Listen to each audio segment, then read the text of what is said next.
Let's bring in Shweta Chakrabarty tonight, risk and behavioral scientist and president of U.S. operations for We Don't Have Time. As the name says, we don't have time. ستوكهولم مؤسس منظمة ليس لدينا الوقت. We don't have time. السيد إنغمار رونسبورغ. Joining us for more as We Don't Have Time's Nick Netto. Nick, welcome to the program.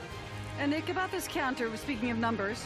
This is a clock that shows you how much money has been spent on fossil fuel subsidies since the beginning of the COP. We have a climate crisis and we're still subsidizing the industry which is causing the crisis. I mean, it's completely dumb.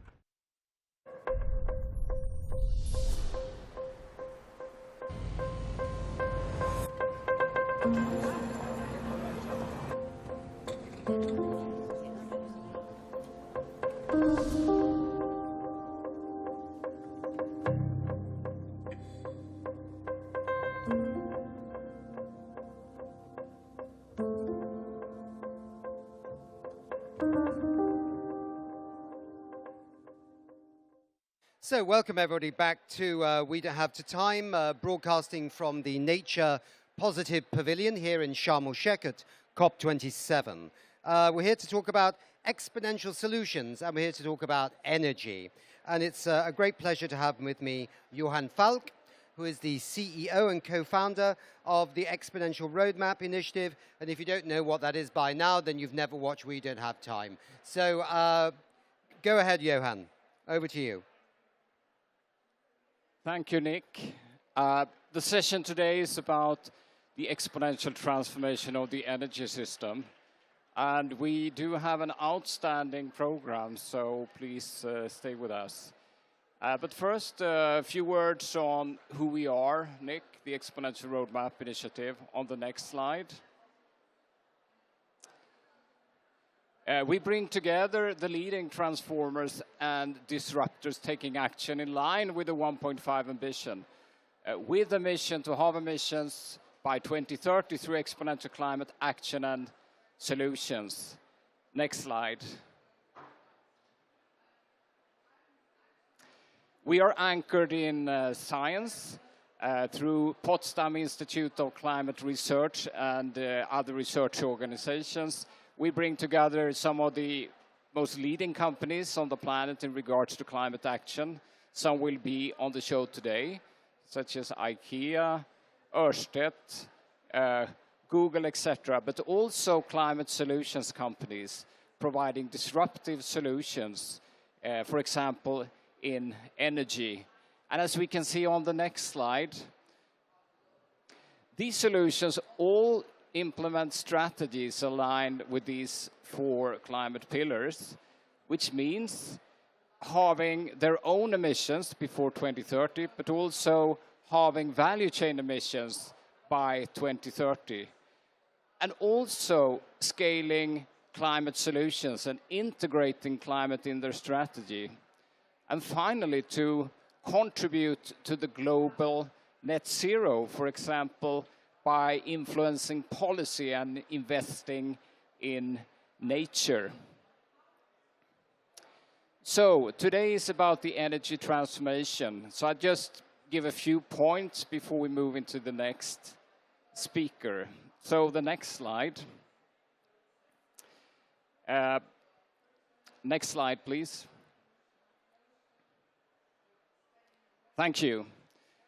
So in order to take us to the first halving by 2030, the big ones is, of course, scaling of solar, scaling of wind, and energy efficiency. We have a lot of additional solutions as well that will contribute to the mix.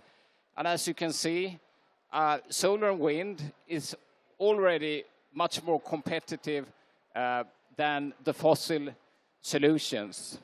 So they are scaling. Next slide, please.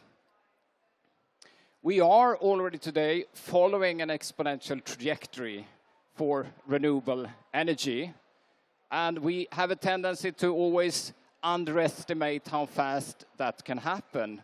But this pretty complicated diagram shows that there is an opportunity that we can actually reach 50% of the renewable electricity production in US already within a decade.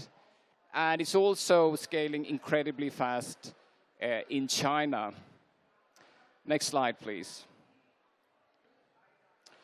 And a couple of additional points on the energy system. The energy system is much more than solar and wind. It's about storage that we'll talk about today. It's about building absolute flexibility into the network. It's about hydrogen. It's about e-fuels. It's about power to X. I think we need a very strong vision on how we basically build the next generation energy system, bringing clean energy to every person on the planet. So that is absolutely essential. The next point is we need policies which doesn't block the development, but actually accelerate the development, because we need to go even faster. One example is the fossil subsidies, where we pump in $11 million per minute in fossil subsidies. So that's actually hindering the development. So we need to remove the fossil subsidies and also the red tape on some of these investments in order to scale. And the final point, which I think is incredibly important, is that a lot of investments will need to happen in the global south. So a key point is to drive down the cost of capital for global south. They can actually accelerate the renewable energy investments, and also to free up massive amounts of capital, because that is a missing link since all the technology basically exists. Now, about the program today, we'll start with a big picture in a minute, and then we'll move into scaling of the solutions with some of the leading companies on this planet who are actually active in scaling out these solutions, talking about how we can step up and accelerate the scaling. But then we'll talk about how can we accelerate the demand side with IKEA and SSAB, because we need to accelerate the demand at the same time. And finally, focusing in on policy and finance, how we can accelerate the good policies and get rid of the bad policies. Back to you, Nick. Super. Thanks very much indeed, Johan. So we're very delighted. It's not the first time we've been very delighted, but and hopefully it's not the last time we're going to be very delighted, because we have with us Nigel Topping, the United Nations Climate Change High-Level Champion for COP26. He's still here because, in a sense, this is your last gig in this job, isn't it? And you will move to something else afterwards. But you're still with us for this COP. Come round, Nigel. What's the status of the energy transformation from your perspective? Well, healthy, but in need of more enthusiasm. I mean, as you know, I do want to say thank you to We Don't Have Time for all the work you're doing, and particularly the Exponential Roadmap for being such a great partner in the race to zero. You know, we've now got over 12,000 organisations committed to playing their part in halving emissions this decade in a robust, science-based way. Right? There's still plenty of greenwashing out there, but the Secretary General's expert group, which is very aligned with the race to zero, I think will help us with that. So the status on energy is good in many ways. We've seen the exponential, you know, the cost coming down, the deployment going up. But I think we're still not exponentially literate enough. So why are we still surprised that things keep getting cheaper and happening faster? It's because we haven't studied industrial and economic history and learned and internalized that these things always go exponential. It's like it's kind of a fundamental law of industrial transformations. Where it's technology-driven, it goes exponential. And so the one message I want to give to everybody is we need to be all thinking, planning, communicating, investing on the basis of predictable exponential growth curves. It's just, look, the biggest wind farm in the world is Hornsea 2, 1.3 gigawatts. China in Guangdong province are just about to build a new biggest wind farm in the world, 43.3 gigawatts. That's 30 times as big. Same thing's happening with electric vehicles, right? I remember discussing with Fatih Birol, the head of the IEA, just after the Paris Agreement, how fast I thought, because I was predicting an exponential growth, that the combustion engine would be a dead technology. He was trying to convince people then that we'd still be majority buying combustion engines into the 2070s. That technology is dead in this decade.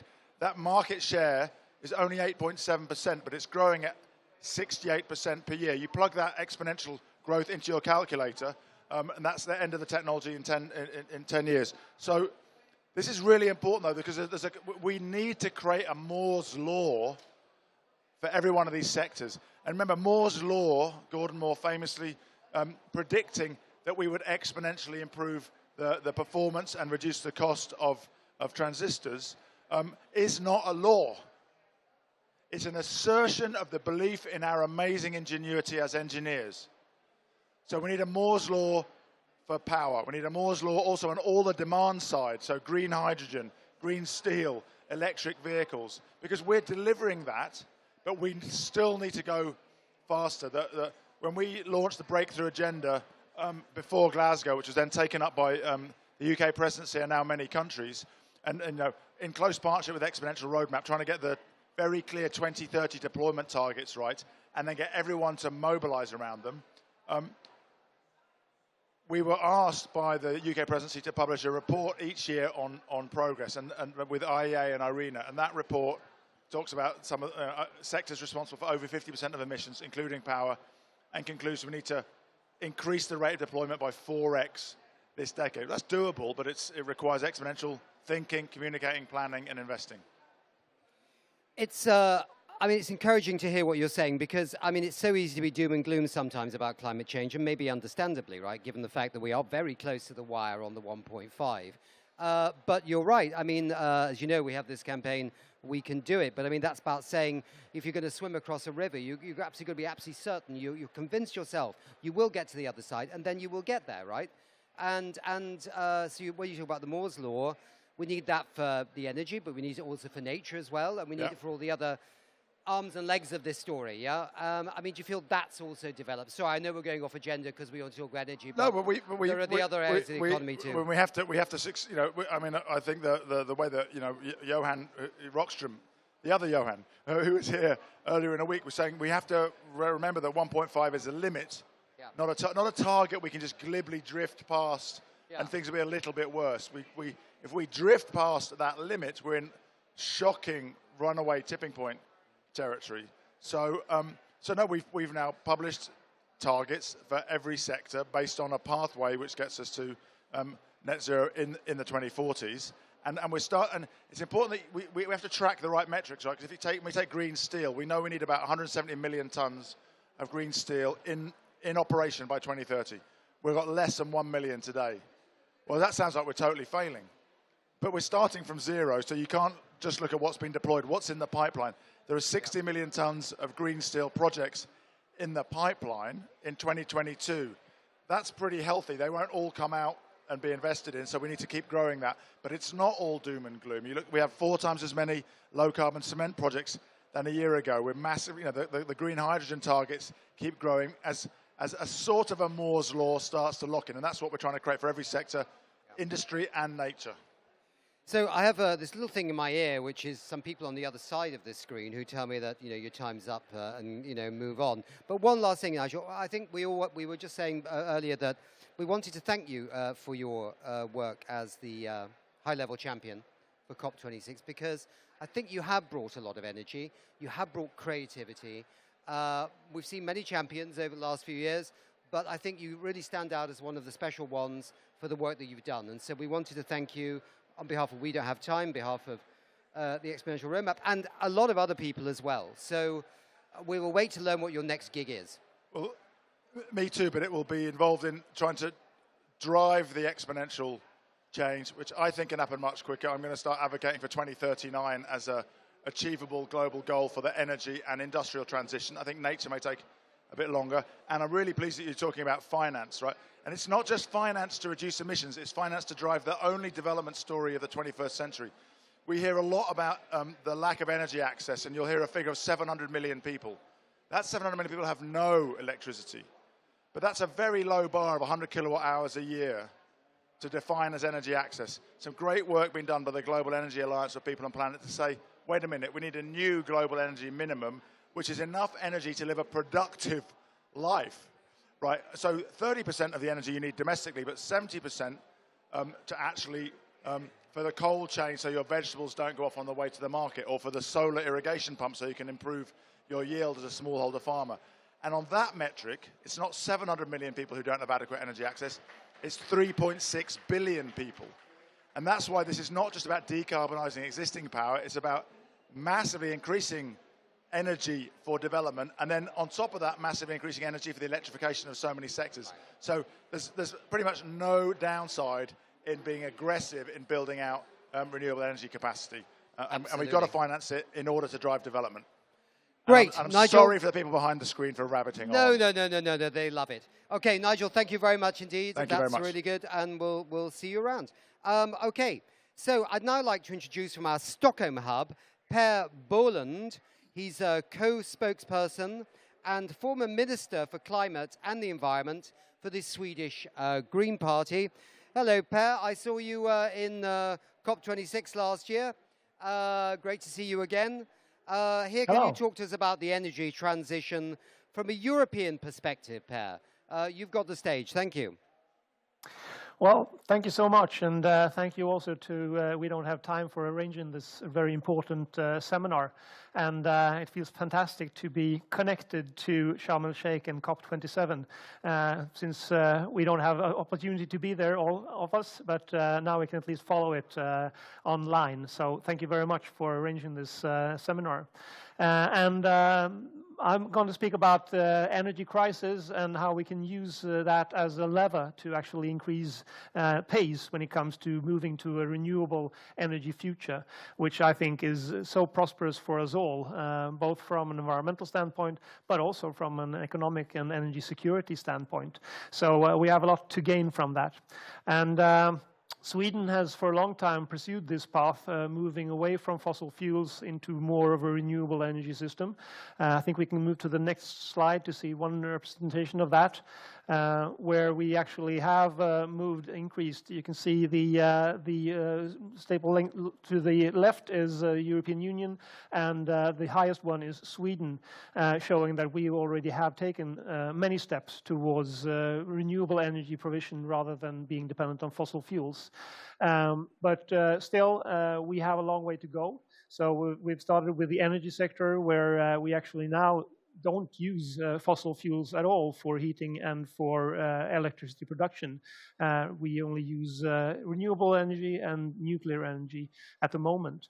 But still, we have a big task to do, not least in both transportation sector and in the industry sector, where, of course, we still have too much of a fossil fuel dependence. So the movement and the path towards renewable has only started, and we have to pick up pace. And the good news is that we have so many opportunities. Sweden is one of the countries in the European Union that has the highest potential for renewable energy production. And of course, our view as Greens is that we should use that potential to a maximum to provide us with the energy we need to replace fossil fuels, but also to be an aider in the European Union to actually get the whole European Union moving towards a renewable future. One thing that has been lacking in the Swedish perspective is because of our very low energy prices, since we've increased use of, for example, wind power and also solar power for a long time, we've had very low energy prices. And of course, that has led to an underperformance when it comes to energy efficiency. So I think that is also a very key policy area that we have to do much more on, how to increase our energy efficiency in both housing and in industry and in transportation.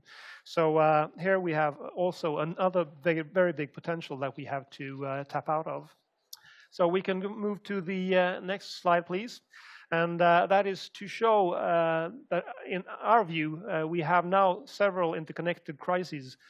We have, of course, the climate crisis that we are all very well aware about, and where there has been new warnings coming for a long time about how severe the situation is. And we also know, of course, for a fact that our dependence on fossil fuels is what is driving that climate crisis. At the same time, we have the war in Ukraine, where Russia has invaded Ukraine. And as we could see from the quote on that PowerPoint presentation, the Ukrainian negotiator to the United Nations has herself stated that the war in Ukraine and the climate crisis actually has the same the same grounds, and that is our need for fossil fuels, our dependence on fossil fuels. Because as we are well aware, fossil fuel exports is what is also driving the economic backing for the war in Ukraine from the Russian side. So when I now see country after country, Sweden included, now moving backwards when it comes to pushing the renewable agenda and having the war in Ukraine as the reason for that, I would say that that is really the opposite way what we should be doing. This should be an opportunity for actually increasing our efforts when it comes to pushing for renewables and pushing down our need and our dependence on fossil fuels, because both our domestic situation and the climate crisis would actually benefit from that path of action. So we should see this as an opportunity to accelerate our move towards clean energy. And as is the stating point of the new slogan that has been presented here, "We can do it." I'm really absolutely I'm certain that that is also the possibility that we can actually do it and move towards 100% renewable energy provision. And that has also been the target of Sweden for quite some time, that until 2040, in just 20 years' time, we should actually have the opportunity to move towards 100% renewable energy system in Sweden. Unfortunately, we can move to the next slide.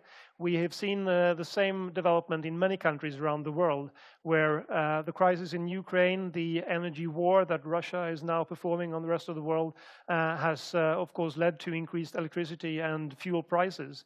And that has been used as an excuse to lower the pace, to scale back on policy when it comes to energy from renewable sources, and to increase fossil fuel subsidies. Some examples here from Sweden, where we can see that the fossil fuel subsidies has been increased in both the heating and the transport sector, where we are now actively reducing the share of renewables that are blended into our fuels for our transportation, and also actively removing subsidies for electric vehicles and also for offshore wind, where Sweden, with the Baltic Sea and the West Sea, has enormous potentials. So, of course, our view is that this is really the wrong way to go, both in the long term for climate reasons, but also in the short term for energy security and for decreasing our dependence on fossil fuels. On the other hand, the European Union has been a driver and it continues to be a driver for sustainable policies. And this is where we put much of our hope at the moment. And we have, for example, the Repower EU, where we are seeing the EU policymakers actually using the war in Ukraine as a lever to increase pace on moving towards renewable and away from fossil fuels. So we believe that this is an opportunity. We also have the taxonomy, which unfortunately didn't become the very important green lever that we thought it would be, since they also opened up for natural gas, for example, but also for nuclear power, where we thought that this should be an engine for moving into renewable and into energy efficiency. So we see great opportunities in the European Union and the drive towards moving more into a self-sufficient renewable energy future in the European Union. And we can see that this is really an opportunity that the European Union and Sweden can't afford to waste. Per, I'm sorry to interrupt you from Sharm El-Sheikh, Per, but we're getting close to having a panel discussion with you and Nigel Topping and Johan, so we're going to have to ask you to wrap up a little bit from your end. Thanks. Absolutely, absolutely. This is the last slide, so I'll move rapidly ahead. So we have to have, of course, political blockers and political enablers. And we have had policy as a very clear enabler, both in the Swedish perspective, but also in the European Union perspective. Unfortunately, we are now seeing more of movement towards policy being a blocker rather than an enabler, as we saw examples from Sweden, but also, for example, in the European Union with the taxonomy moving, unfortunately, in the wrong direction. So our view, and the view that I think more and more people are adopting, is that the energy crisis that we are now seeing should be used as a way to move even more rapidly away from our fossil fuel dependence.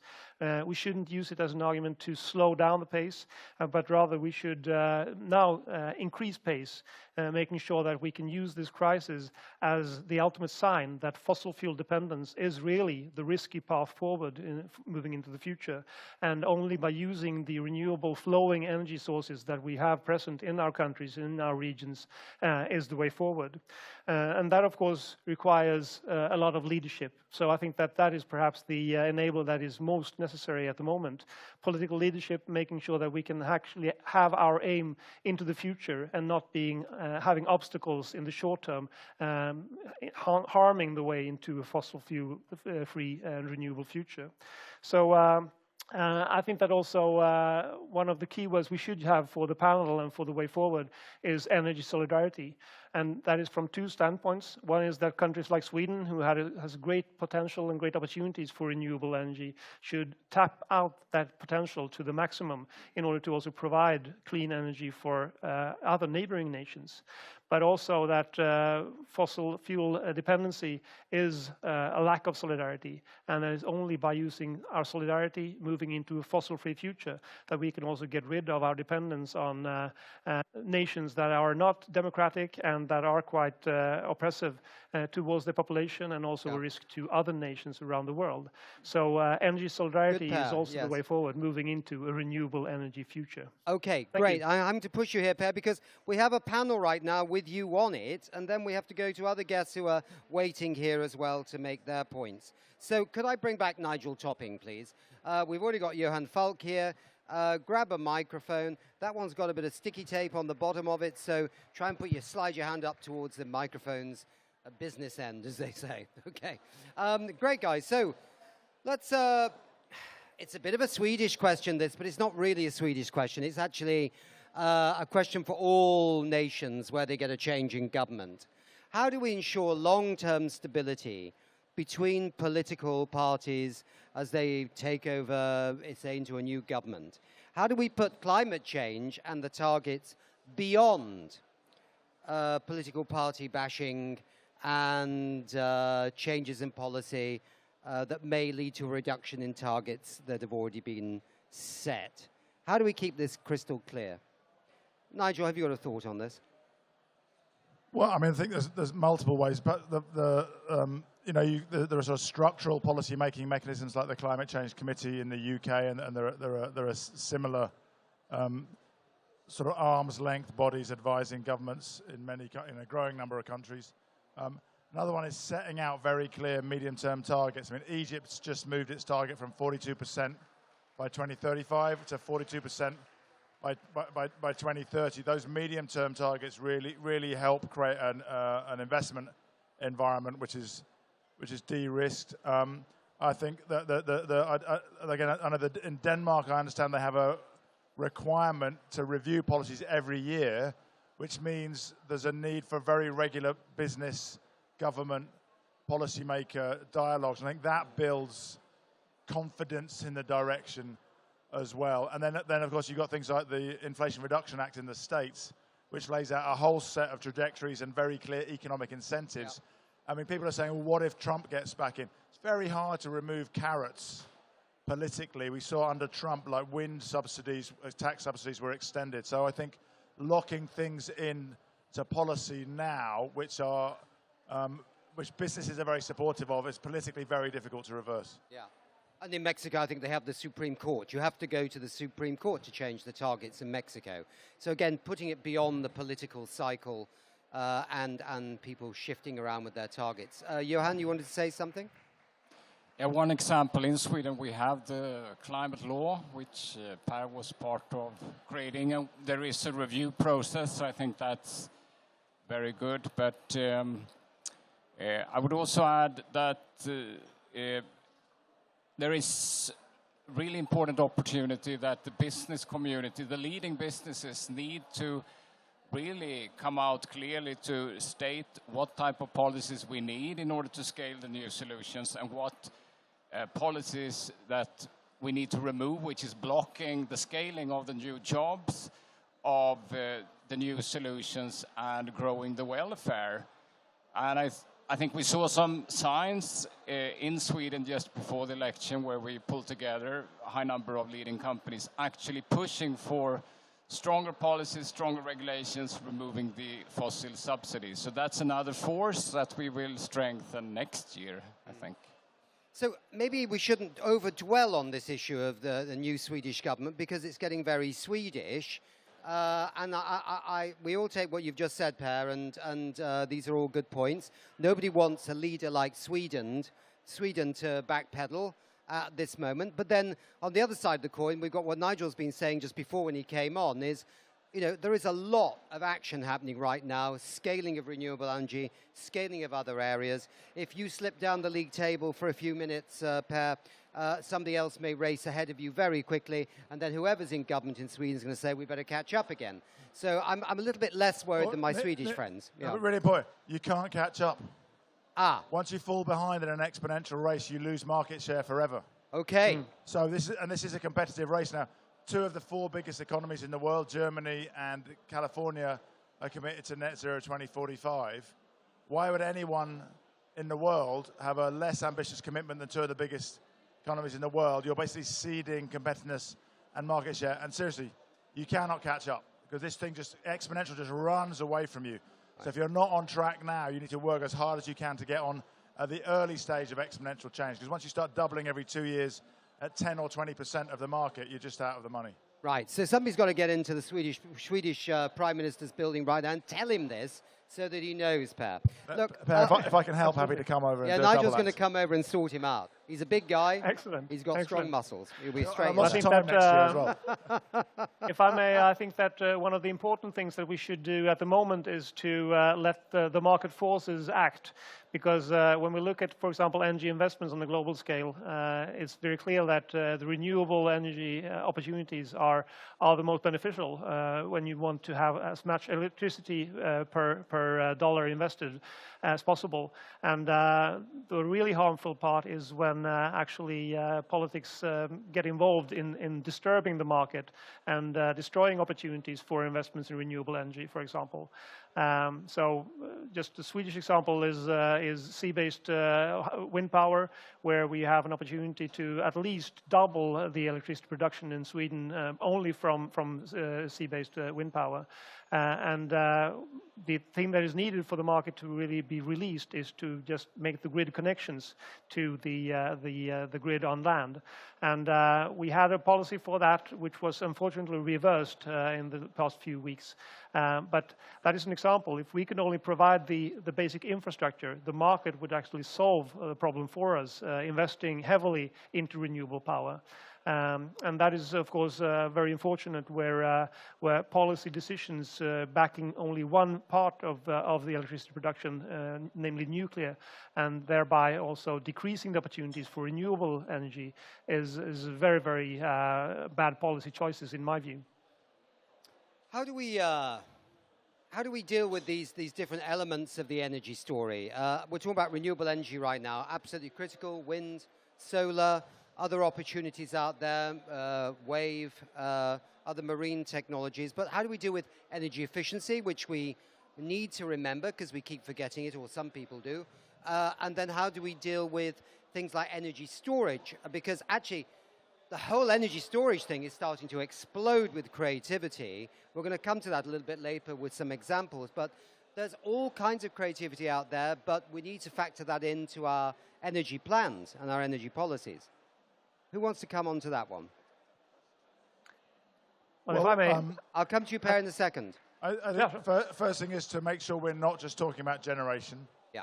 So we know yes, we need to massively ramp up generation, but we need the other 3 technologies: storage, interconnectors, and demand response management. And you could kind of maybe tie efficiency into the latter because it's around reducing demand. So yeah, we just need to make sure we're looking at the full basket of technologies and designing them all to go together at the right pace.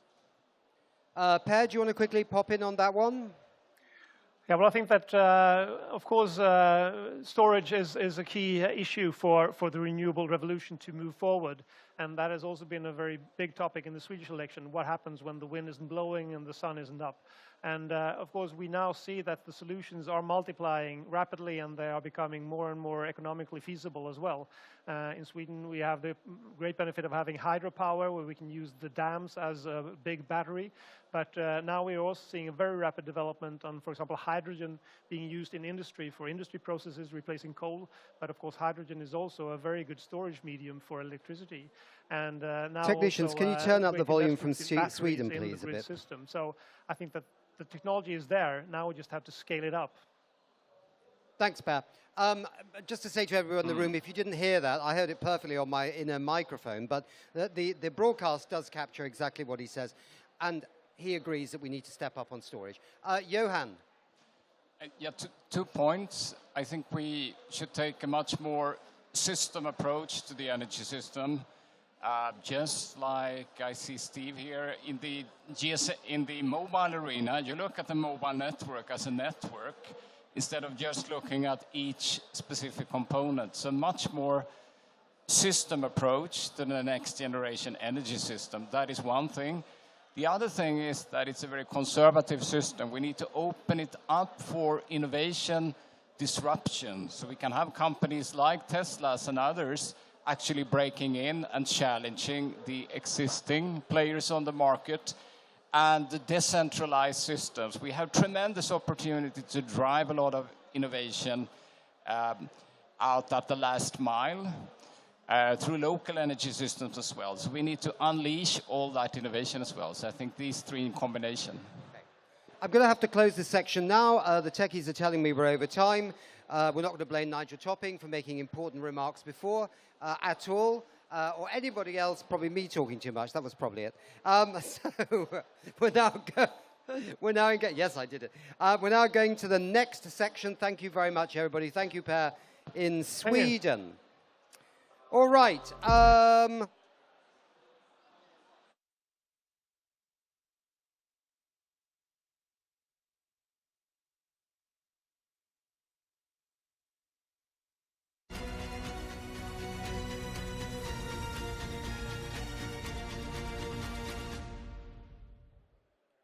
Great, so we're back again. Those guests are just going right now. We're now going to look at accelerating the shift towards 100% clean energy solutions. And Johan Falk, who is supposed to be actually with me on stage right now. Johan, I think I want you back again. You have to frame this session.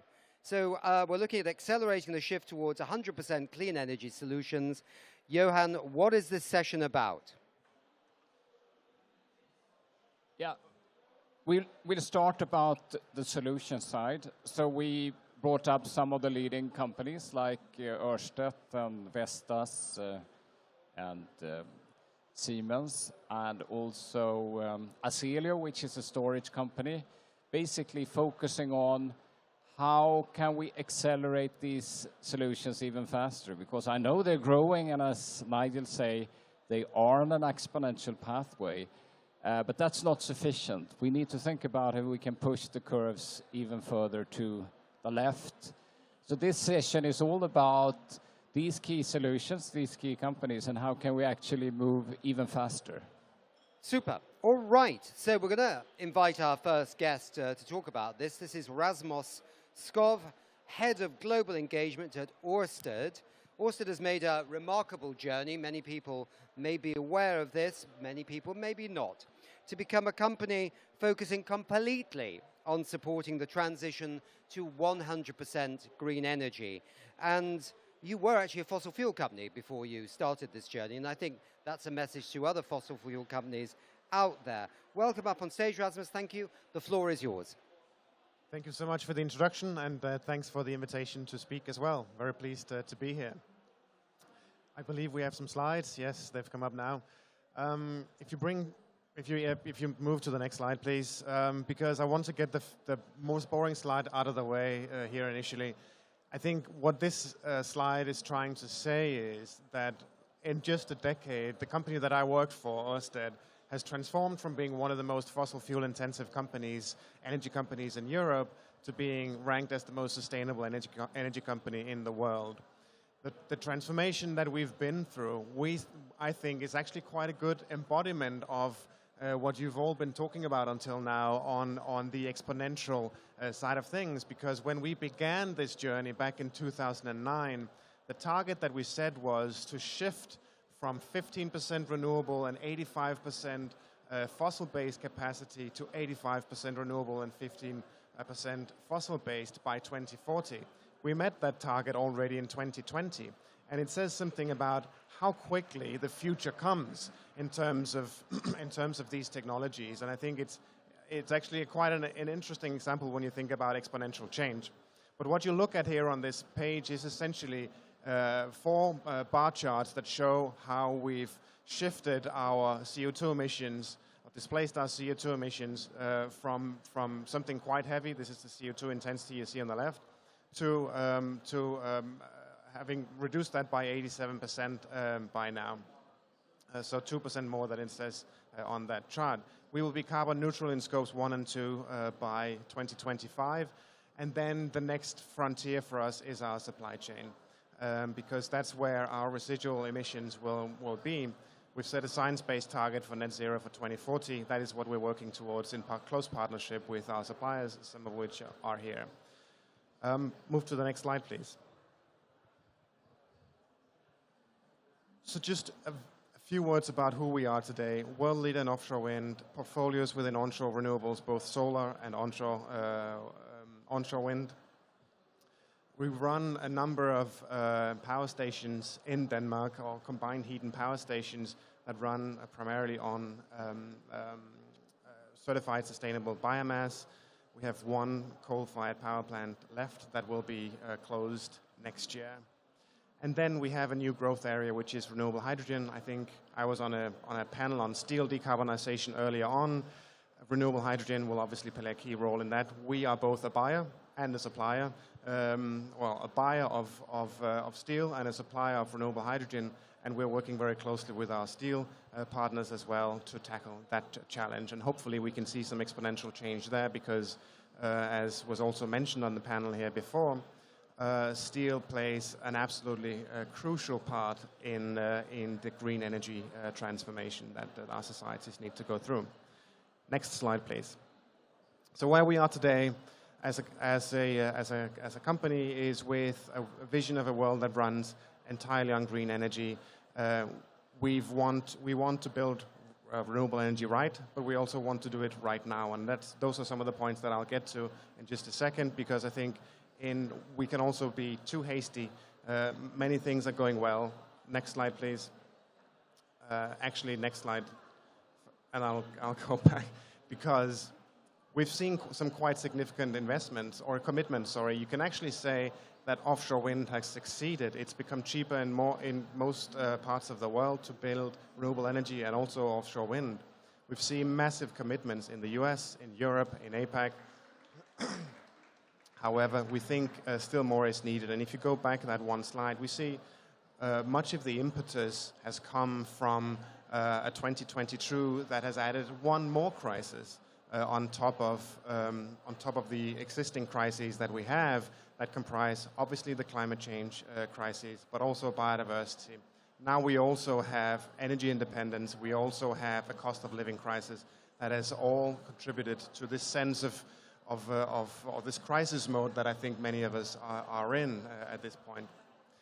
The good thing is that the opportunity for policymakers is that you can actually address both short-term crises, which is something we need to address, of course, and you can address that at the same time as addressing long-term crises. So short-term energy needs, energy independence, cost of living, with long-term, i.e. climate change, biodiversity, etc.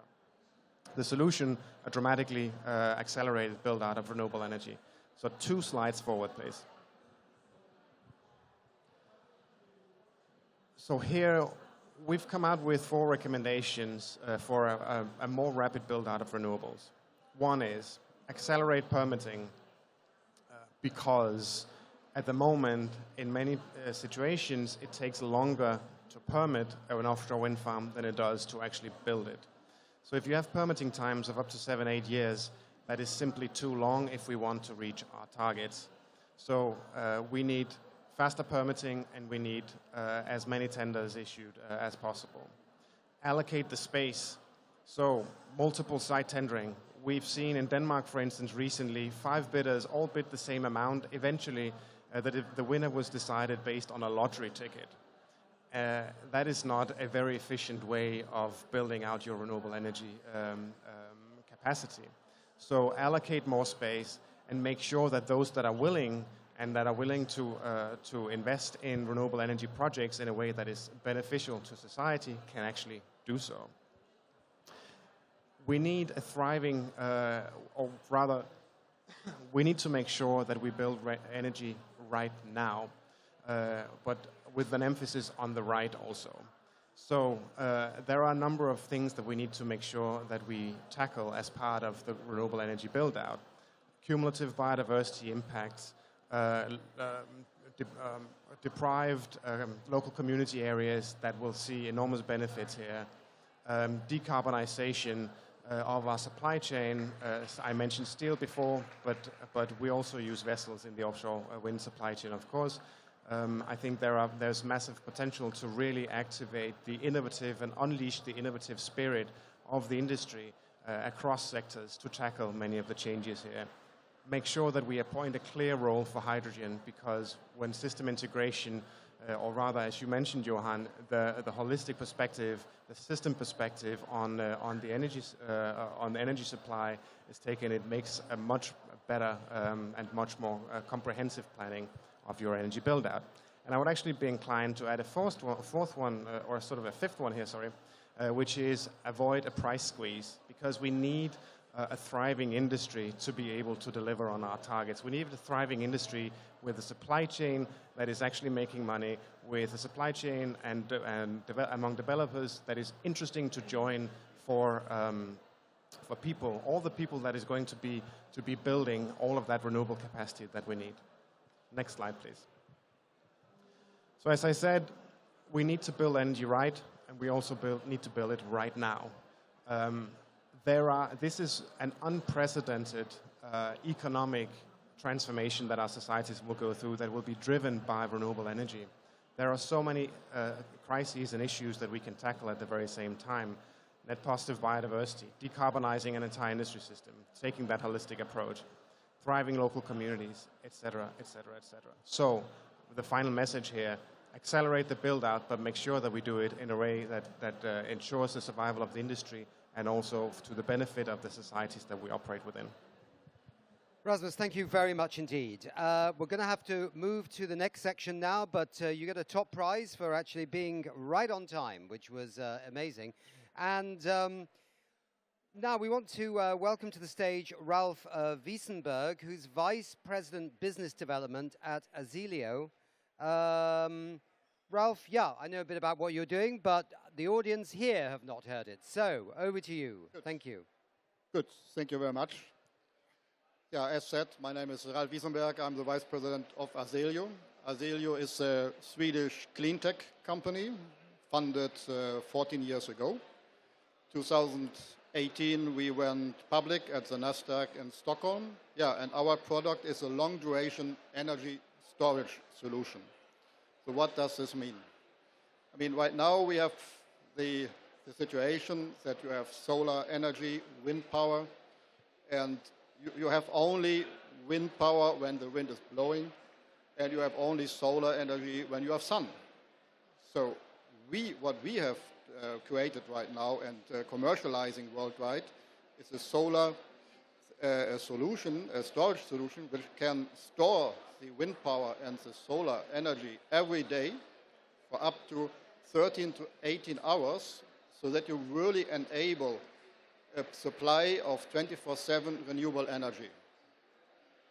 And that means we, as long-duration energy storage company, we are an enabler for renewable energy. And that means that to come to 80, 90 or 10% renewable, you need storage. So in order to mitigate the climate change impact we have worldwide, and in order to do this with renewable energy, you need energy storage, and that's what we provide. So we, by ourselves, we are an enabler. So we have an innovative system which can store energy every day charging 6 hours and then provide you 12 to 18 hours every day with renewable energy. So what does this mean? That really then at the end we can provide customers, and we are focusing on industrial customers, commercial customers. We are installing our system close to customers, a complete solution of renewable energy, and we can provide them reliable and cost-efficient energy for their business. I think that is very important, that also to see, let's say, we can see scaling up renewables, but we have to bring it to the end user. We have to bring it to the households. We have to bring it to commercial customers. We have to bring it to the industry. And that means also, if you don't have the transmission grids, then you have a problem. So what we are focusing is really, let's say, to be close to customers, to have, for example, solar farms close to customers, and together with our solution, you create distributed generation, distributed storage to provide the customers with reliable energy. And that's more or less what Azerlio is doing. And yeah, to enable our business, to enable the business also from renewables, I think there are three main things we have to take into consideration. The awareness that long-duration storage is the key. It's a missing puzzle piece for the energy transition. That is very important. So awareness is very important. We have to improve the awareness for energy storage, especially long-duration energy storage. The finance of energy storage projects has to be improved, because you have quite a high upfront investments for energy storage. So we have to improve the situation for our customers so that not all the burden of investing in renewables is on them. So we're offering out, for example, we're offering finance solution for our customers. Ralph, I'm going to have to push you a bit please. here, actually, because you're way over time. Yeah. But there is a panel session. Yeah. So just make that last point that you wanted to make. That's fine, and then we'll get to the next guest. I'm just finalizing. These are the 3 points, I think, the enablers we have.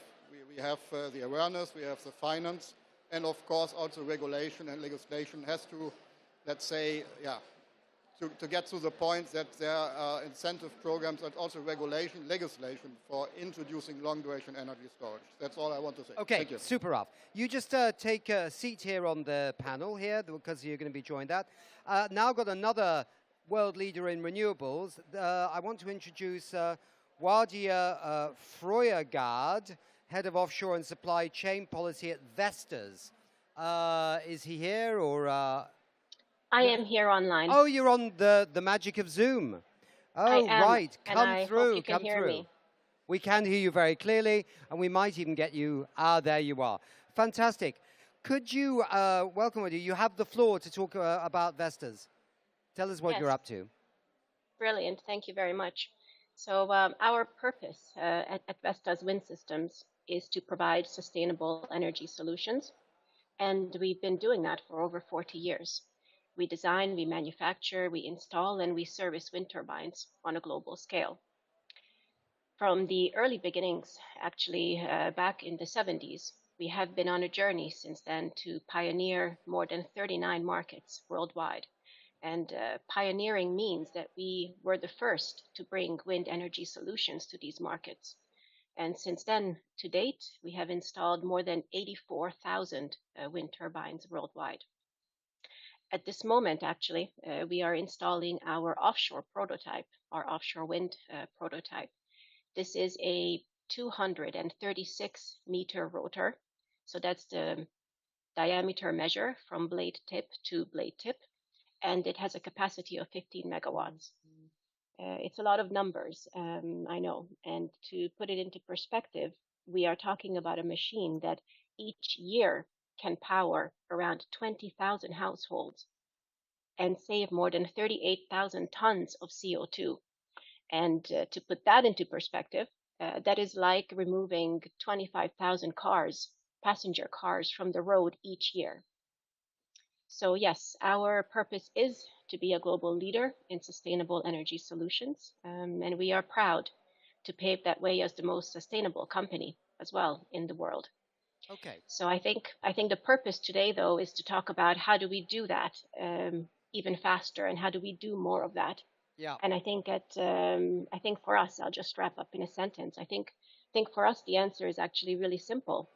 We need more work. We need more projects in the market so we can deploy these trusted technologies that we already have today. Great, and super. I think, yeah. I think the critical point here in this intro is to understand that there are nearly 90 gigawatt of wind projects in the EU right now that are stuck in permitting processes. So that's a lot of visibility that we don't have certainty on. And that's a big challenge that we are facing today. Okay, Wadia, that's absolutely fantastic. Now can we move to a panel, invite our next guest actually up here, Maximilian Schnippering, Head of Supply Chain Sustainability at Siemens Gamesa. I think that's a relatively new company. Is it Siemens Gamesa? Is it? So I think you're coming on the panel here, Maximilian. So take a pew. Johan, are you joining this panel or not? No, you're not. Okay, fantastic. So we've got Rasmus. You come up too. Ralph, Wadia, and Maximilian. Super. Maximilian, could you just say a few words about Siemens? Is it Gamesas? You help me with the pronunciation of that. What is your role in scaling renewables? Super, thanks a lot. Yeah, it's Siemens Gamesa. Oh, not bad, so right? Very good. Thank you. Yeah, we also been puzzled by what... Microphone, just 1 second, very close to your mouth. Very close? Everybody okay, remembers much better. this. Thank Thanks. Yeah, as we emphasized already around the different speeches here, we are also challenged by the tremendous build-out targets that we are seeing lately. And we've been asking ourselves, what does it need for a successful energy transition at the end? And for us, it's sustainable supply chains. So that's really the core focus for us we need to work on. And to put it very simple, wind turbines consist of steel, aluminum, copper, rare earths, fibers, and some other minor quantities of other products. And we've been analyzing now, what does it actually take for us in Europe? So if we want to build all the wind turbines until 2050, how much raw materials do we need? And it will be a big study we will be publishing tomorrow. And it is actually like 6% of 1 year's steel production volume we will need to build wind turbines for the next 28 years. 5% of 1 year's global copper production volume to build wind turbines for the next 20 years. I could go on and on, but you get my point. It's very little what we need to decarbonize our energy systems, but we need raw materials, manufacturing capacity, installation capacity, and the financing in place to be successful. Good. So I'm going to ask all of you, right, what are the current bottlenecks and blockers for scaling renewable energy? Raw materials, reliable supply chains. You might want to talk about mining of waste dumps in Europe. There's a lot of metals knocking around in those things. But then we've heard about permits, Vesta's talking about approvals. I used to live in Kenya with the United Nations Environment Programme. The largest wind farm in sub-Saharan Africa has Vesta turbines. But it took ages for that to start because they couldn't get an interconnector. Who pays for that in the developing world is a very interesting question. Who builds the road from Mombasa to Turkana so that the beautiful Vesta wind turbines don't get trashed on the way? Who does that job? So and then there's de-risking of currency in some places like the Central African Republic. It goes on and on and on, right? There's many, many blockers, more than you imagine, right? So maybe let's come to Azalea. What's the blocker for you? I mean, the blocker for us, I think we are the enabler. Let's say the renewable energies in general, let's say there's a limit. There are two limits for me. The limit is you have variable sources of renewable, mainly wind and solar, where we can grow, and we have to grow very fast. But then you have two problems. Maybe you have large-scale wind and solar farms, but they are not there where you have the demand. So you need transmission grids. Transmission grids right now cannot cope with this new renewable energies. They will not cope. It takes 10 to 15 years to build new transmission lines. So if we want, we don't have time. So we cannot do it right now. I mean, there will be a gap right now. Mm-hmm. And this gap can be solved and should be solved and must be solved by long-duration energy storage, which can be placed close to the generation, but also close to the demand. Yeah. And then, of course, the renewable energy also should be produced close to the demand. So that means that if you have the mobile phone, let's say in Africa, they leapfrog the landlines. There are no landlines anymore, let's say, which are used. They go directly to distributed mobile phones. And that's what I think it's also in the electricity. It doesn't make sense to let's say, to roll out, and that it takes 10 years, new transmission lines. Leapfrog, go to the demand. Good, all right, pause it there. Who else wants to jump in on blockers, right? Should we build all wind farms out at sea and not bother with the land because people seem to have a problem looking at them? Or should we overcome that? What about Vestas? Give us your idea on that.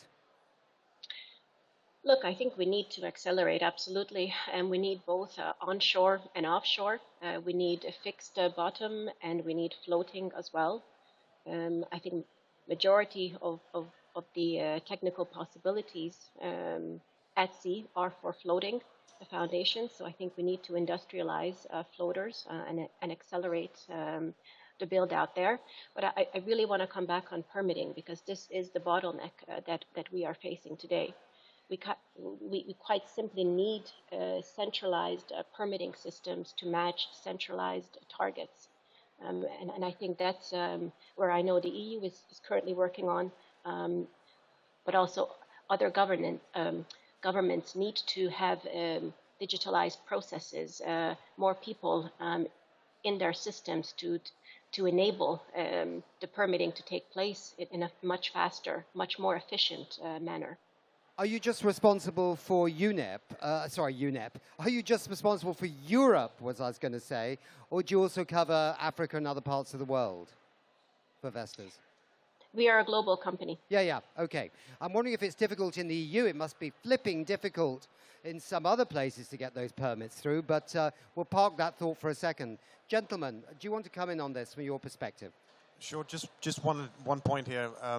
It was interesting to listen to Nigel Topping and his expectations for exponential developments, because you sort of got the impression that everything would happen pretty much automatically. However, I still think that we're seeing a number of these teething problems. As I said in my presentation, we see actually quite significant build-out targets for offshore wind. However, are we really able to meet them? I think that the challenges that have been highlighted until now, they're absolutely real.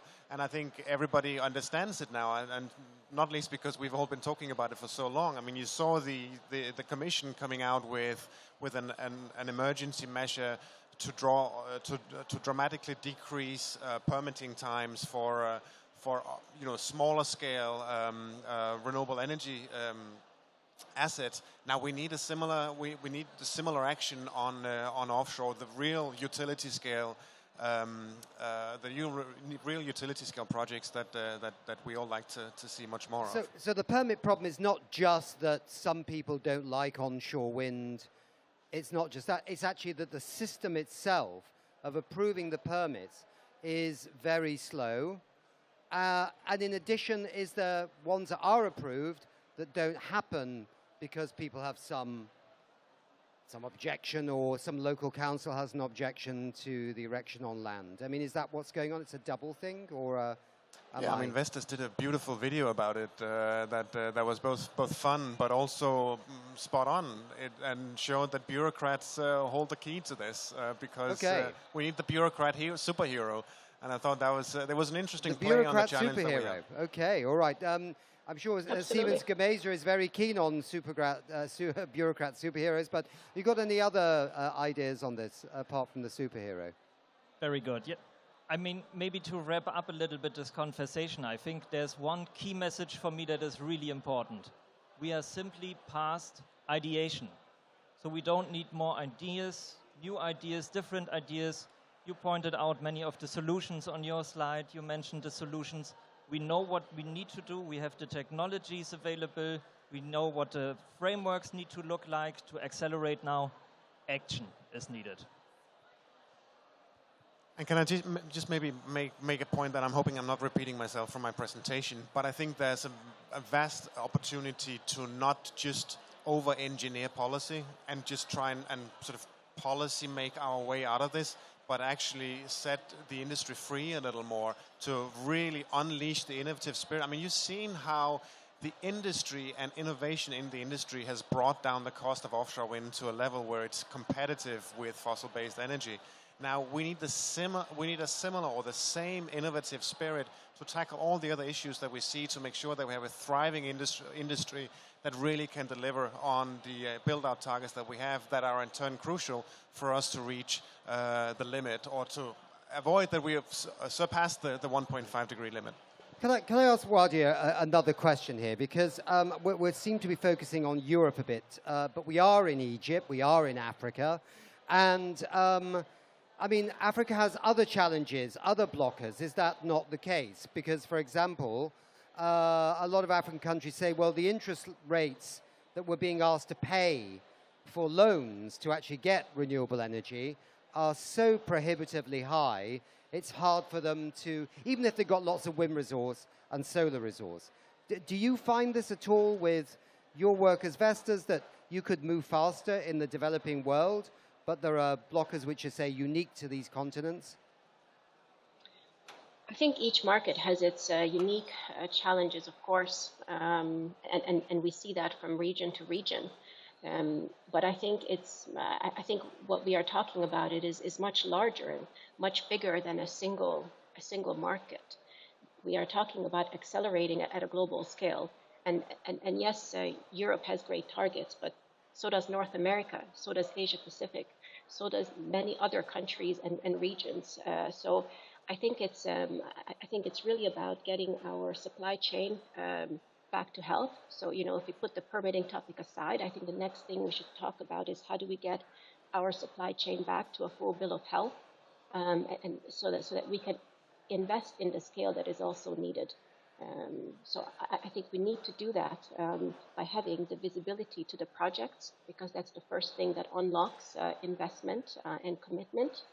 And I said already, we have the technologies, so let's try and focus on some standardization. Let's keep the technology we have and roll that out, instead of always reaching for larger and larger turbines. I think that, you know, what we call the arms race, I think we need to scale that back a little bit and focus on what we have and roll that out at scale, because that will give us speed, and that will give us the ability to invest in the scale, instead of investing in newer and newer technologies. Okay. Ralph, you're the kind of lonely person here because you're energy storage and the rest are all, you know. But I was suddenly thinking, because I was moderating a thing in the Business Sweden pavilion, and the Swedish pavilion with Business Sweden, on energy storage, and also on long LDES, long duration energy storage. There are other technologies, of course, out there. But wouldn't it be cool then if one could co-locate these energy and electricity storage systems, co-locate them with renewable energies in many cases, and then you combine the benefits of actually using the energy generated in storage side by side, not just batteries, but your technologies as well. Do planners do that right now, or do they not think about it? I mean, that's exactly what we do right now. I mean, we have right now two agriculture... Close to your mouth, Ron. Sorry, we have two agriculture projects, one in South Africa with a farmer, poultry farm, where we combine renewable energy, solar energy, with our storage to provide 24/7, almost 24/7 renewable energy to this farmer. And a very good example is here in Egypt, where we have a desert project. Right now we announced an initiative, the Safe Clean Tech Utility, where we team up with Engasat, which is an Egyptian developer, and Mascara, a French desalination plant provider, and us and solar energy to create a nexus of food, water, and energy, all produced close to the farmers. So I think that's very important. We do this already, and I think that's for me also the way to go forward. And one more thing, very quick, regarding finance. I think the international development banks, they have to change a little bit how they finance things. It cannot go only to large-scale projects, to governments. We have to finance the let's say, the user, the industry, the commercial, the farmer has to directly Somebody has to de-risk this. Yeah, exactly. In the developing world. Yes, Maximilian, go. Exactly. I think it's really important that we come to this ecological ecosystem thinking where we say storage is an important part, but also locating off-takers close to the wind farms. Steel makers, for example, that will need the green hydrogen. Chemical industry, other very energy-intense industries would also need to be located close by where energy, electricity, hydrogen is produced next to storage to have the full scale. Okay, I'm going to have to wrap it up here. Of course, you guys didn't... no, that's fine. You guys didn't answer... maybe I won't just wrap it up 100%. None of you mentioned fossil fuel subsidies. I've got 3 panelists here. Vadia, you're in Stockholm, so you have an excuse. You can't see all the screens in our studio. I've got 3 gentlemen here staring at $6.1 trillion US of fossil fuel subsidies, according to the International Monetary Fund. I know there's direct and there's indirect, and it gets a bit complex, but that's what society's paying out to the fossil fuel companies, $11 million a minute. Surely that's a bit crazy too. That's a bit of a blocker, isn't it? Or is it? Yes or no? Yes Definitely or no? it's a blocker, and I don't like it, of course. And that has to change. I mean, we cannot also, let's say, in new investments in fossil fuel plants. Doesn't make sense. You trap companies, you trap countries for 20 to 30 years in a really fossil dinosaur technology. Yeah. We have to change right now, because what they invest right now in and subsidize in fossil fuels will be there for 20, 30 years, and it will be a stranded asset in 10 years. It doesn't make sense. Absolutely not. Absolutely, and it's an absolute miracle that renewable energy has done so well, considering, and now storage, considering all that money being spent on the fuels that are actually destroying the planet. Sorry. Yep. But that number is a staggering and mind-numbing number, obviously. But I would assume what lies beneath is questions of energy supply, of course, and energy independence. A lot of jobs that are being maintained through all of that, and I think that's actually comes back to my point about a thriving industry that is able to build out at a scale that is necessary while employing people and making sure that we have a transition here, because the renewable energy transition is actually in essence a social transition, one that actually requires people but also benefits people. Yeah. I think it's also a lot spent on keeping the public happy, so that they don't feel, you know, well, just keeping people happy. It's a little bit like Mogadon, you know, that drug that keeps people happy. I think the fossil fuel subsidies are a bit like that, and so nobody's going to complain too much. But they should be complaining, because they could have a fossil-free future if we got rid of those. I've got to wrap it up now. Thanks very much indeed. Thanks much to everybody out there for watching it. And now I'm going to hand over to the wonderful Katarina Rolsdotter Jansen as my co-host for the next session. Over to you.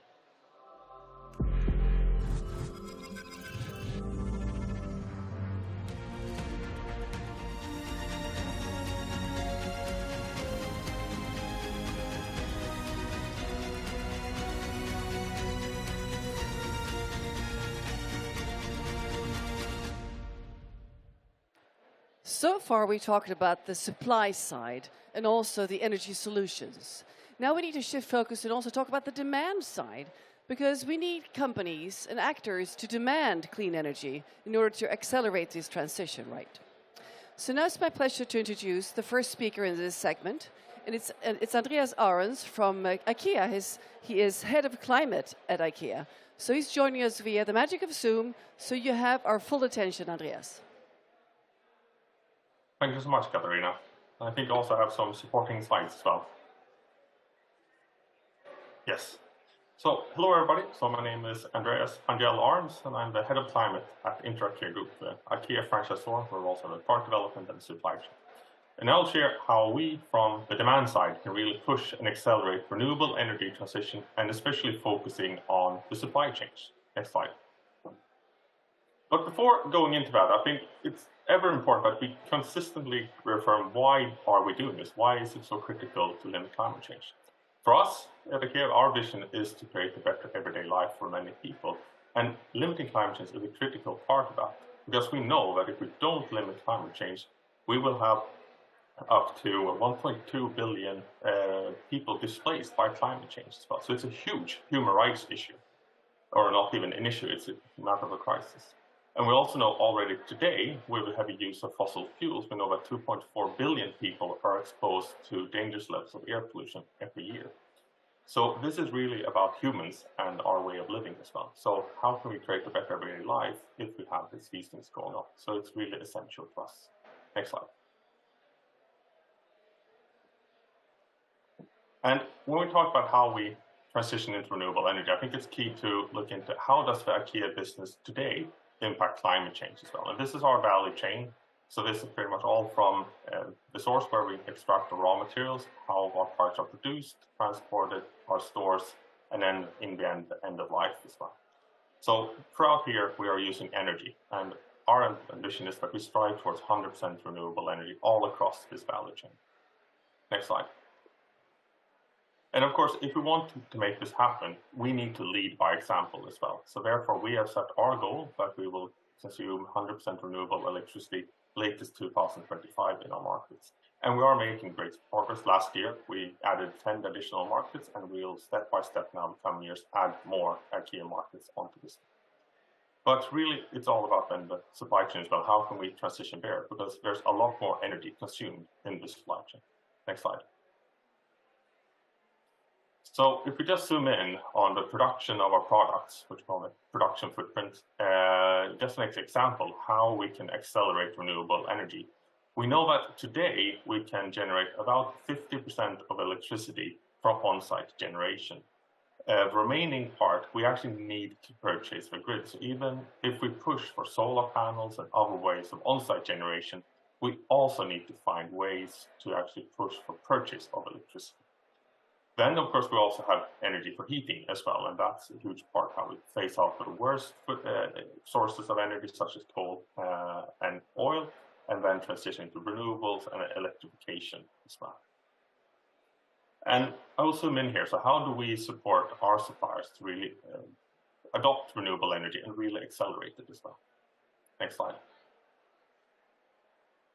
So from an IKEA side, we actually offer free offers to our suppliers, because it's really important that we partner with our suppliers. So we don't even call them suppliers, we call them supply partners. So we know that, as I said, we need to push for on-site generation. And here we have an 100 million euro financing, subsidized loans to take these investments. We also have a program to enable purchase of renewable electricity for what we can't produce on site. But we also must push the importance of energy efficiency as well, so that we keep the amount of energy consumed as low as possible. And that is also in the IPCC's report, but not as much talked about. And that can also help to offset some additional price increases in some cases when it comes to the purchase of renewable electricity. So the key is to work with all three offers hand by hand when we're making the transition into 100% renewable energy. Next slide. And to just have a concrete example, what does it really mean when we push for renewable energy? We've looked into the renewable electricity program, where we've helped suppliers to purchase renewable electricity in markets where it's very tough. We started this program in 3 countries, 2021, and we started in some of our countries where we have the biggest footprint when it comes to electricity in the manufacturing of our products, and that is Poland, China, India. And if we manage to reach 100% renewable electricity here, that equals all the CO2 emissions that we have yearly from ocean shipping as well. And we're on good track to reach this as well. And we're also launched this year, earlier this spring, a second wave of countries as well. So we're stepwise rolling out to more and more supplier markets as well, so that we really push and accelerate renewable electricity adoption all across the world. Next slide. So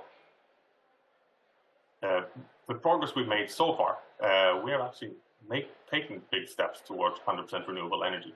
So when we started measuring our climate footprint in the way we're doing it today, in 2016, we had 41.9% renewable electricity consumed in the production of products.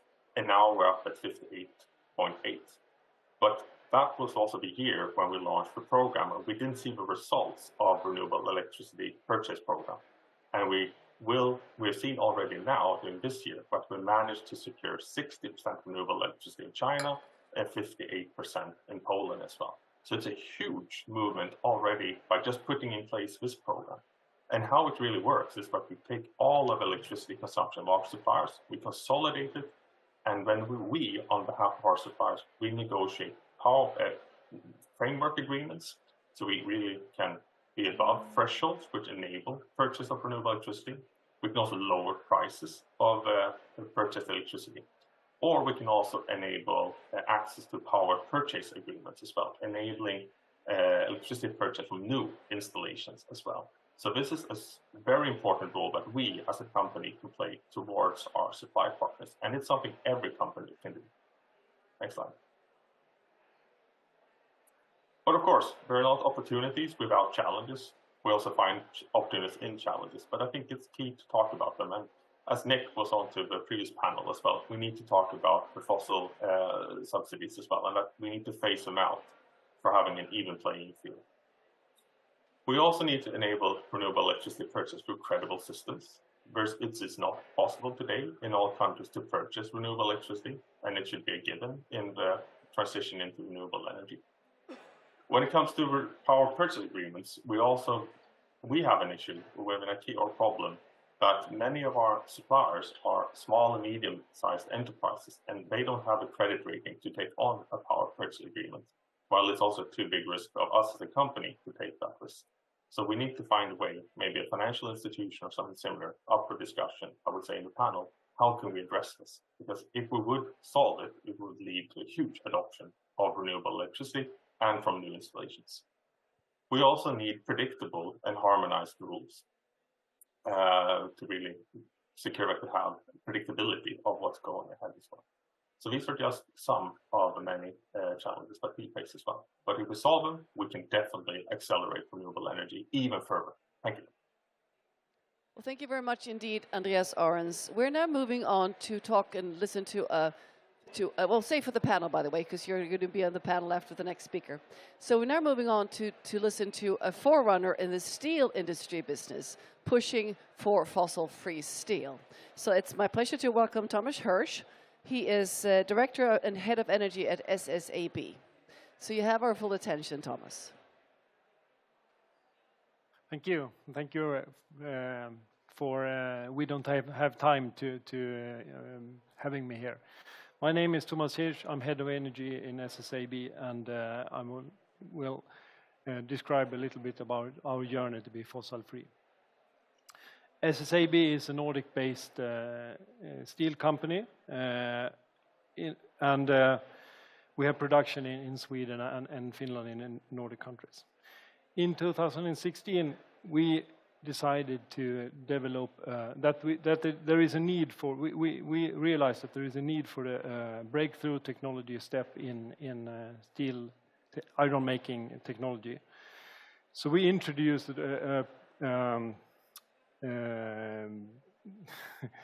we started a project called Hybrid together with LKAB and Vattenfall with the goal to make iron from iron ore without emitting almost no CO2 at all. The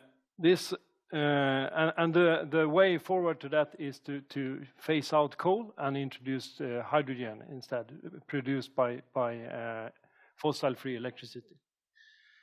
2020, we started the pilot plant for that process, and already in 2021, we find out that this process is working very, very good, and we started to produce what we call sponge iron, which is a semi-product in the steel industry, and without emitting no CO2 at all.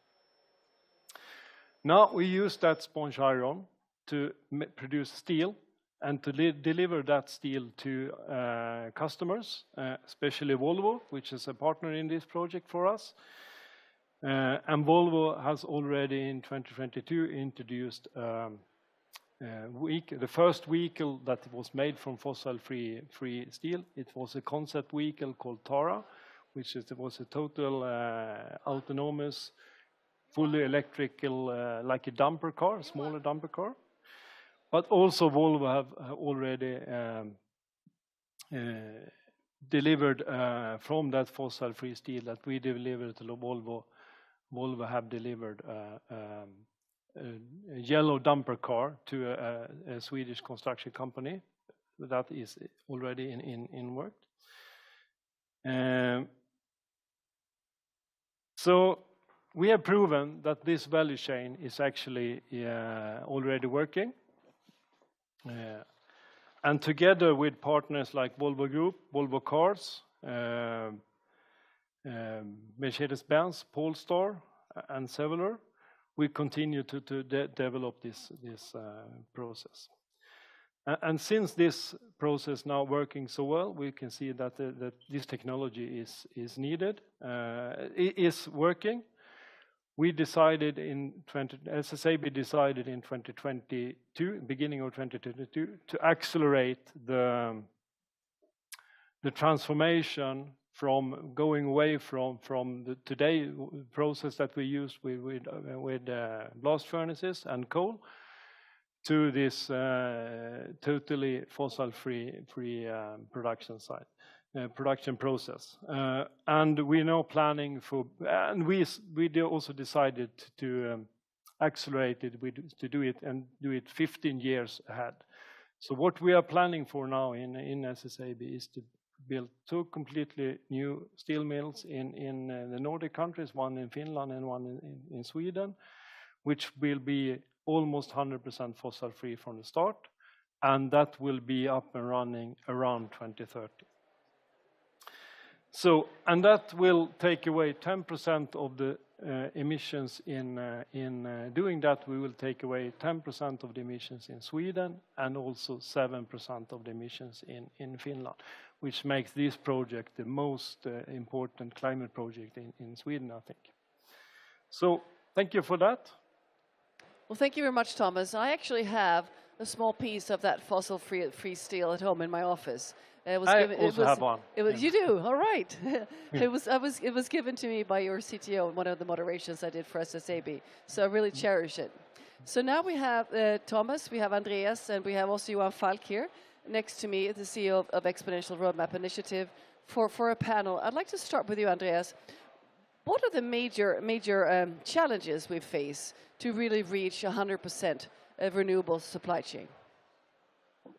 I think I shared some of them in my presentation as well. I think overall, I mean, we need to phase out the subsidies for fossil energy. I mean, if we're striving towards 100% renewable energy, why are we financing so much in the opposite direction? I think it's a kind of a given.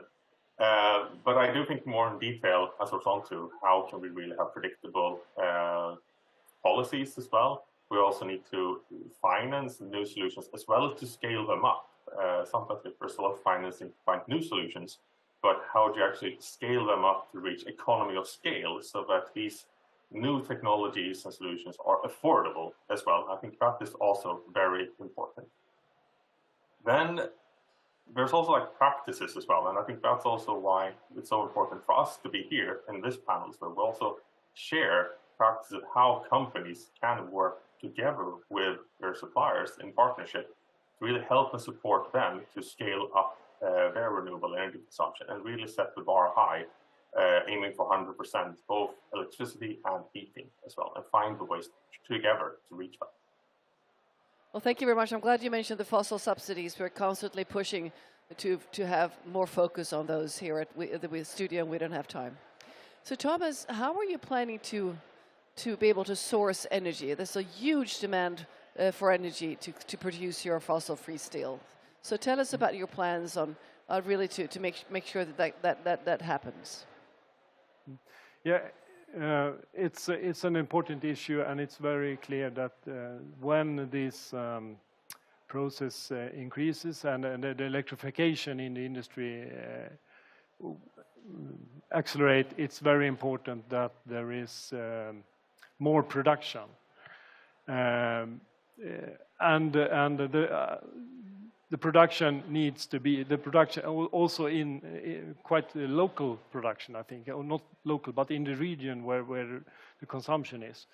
So it's important issue that that there is more production ongoing, built, and that production needs to be, of course, fossil free. That's also very, very, very important. So what we want to see is that there is more